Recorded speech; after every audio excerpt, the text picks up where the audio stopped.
It's been a little while since I updated you on the upcoming strategy co-op game from Inflection Games, Nightingale, one that I am super excited about because this.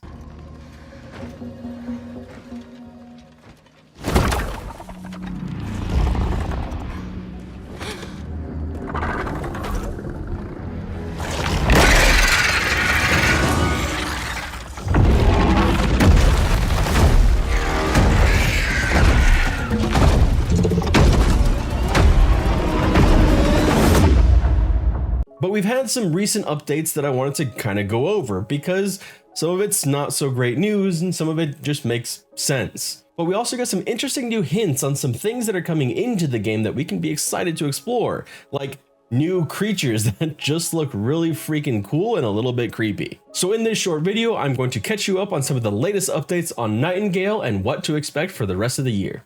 After many discussions with our team, we've come to the decision to move our early access launch date to the fall of this year. The biggest news, and perhaps the most disappointing, is that Nightingale's early access launch has been delayed. This shouldn't really be particularly surprising as we approach mid-year without much to show for the game just yet, besides the beautiful trailers that have existed for a while now. The new date will be moved to fall of 2023, so not a huge delay, but probably an important one.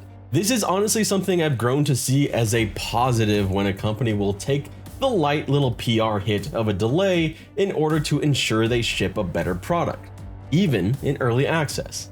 First impressions only happen once and they can sour people immediately. That's especially so in this genre. As I've mentioned previously in other videos, Valheim set a very high bar for early access expectations, something we may have seen anecdotally in Frozen Flame, another early access survival craft with a PvE bent that looked promising, which currently has a mixed reviews rating, with most of the negative reviews commenting on the game's current state. Not that it doesn't have promise, because it seems that lots of players think it does, but that it's just not ready to even be in early access. Right or wrong, players are going to judge a title, even a early access title, and I think a lot of that comes from the fact that while it may be early access, you are still paying for the game. You're paying into the game. And it's kind of a weird little gray area that Steam has opened up, and we've opened up with closed and open beta access tied to monetization, where you pay for early access, but you're also paying for the opportunity to play an unfinished game, which honestly, with a lot of games lately, you're doing that anyway when it launches. So being a fan of games can be difficult sometimes. But back to Nightingale. In their producer's video from May, Aaron Flynn, the CEO of Inflection Games, commented more on the delay. The reason for the release date shift is simple. The playtest process is working. The feedback we've been receiving from players has been invaluable, and the extra time will allow us to continue the progress we've been making while not jeopardizing the health of our team.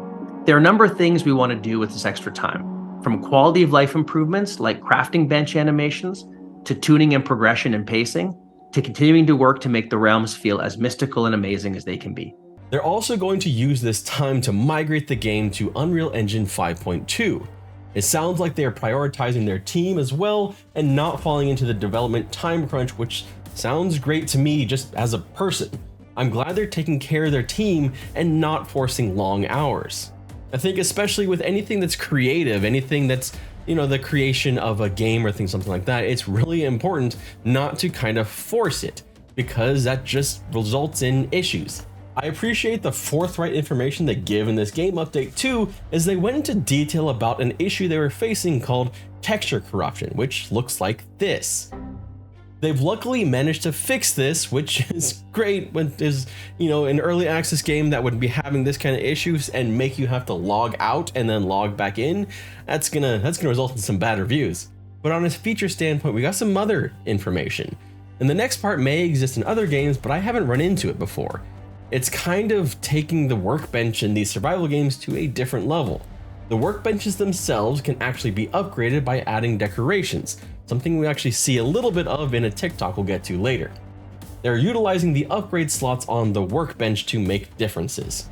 I'm kind of used to workbenches being a do-it-all kind of table, but it sounds like in Nightingale, how you upgrade your bench is going to be important.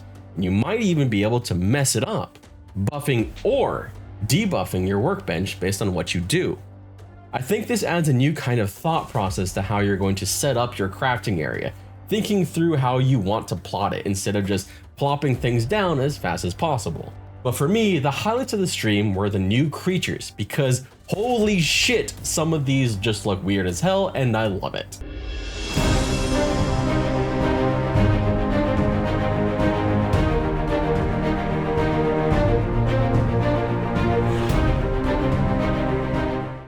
The last update we got was a little short teaser over on TikTok on estates. This shows that there are lots of different types of buildings that you're going to be able to see in the game, and I'm happy to see the variety. And we even got to see a little bit of how things are placed. And this is what I was referring to earlier about workbenches and what you're actually doing with them and how it's important where and how you place them. If you look at the text above it, it says grit, exposed, tools Victorian dandy.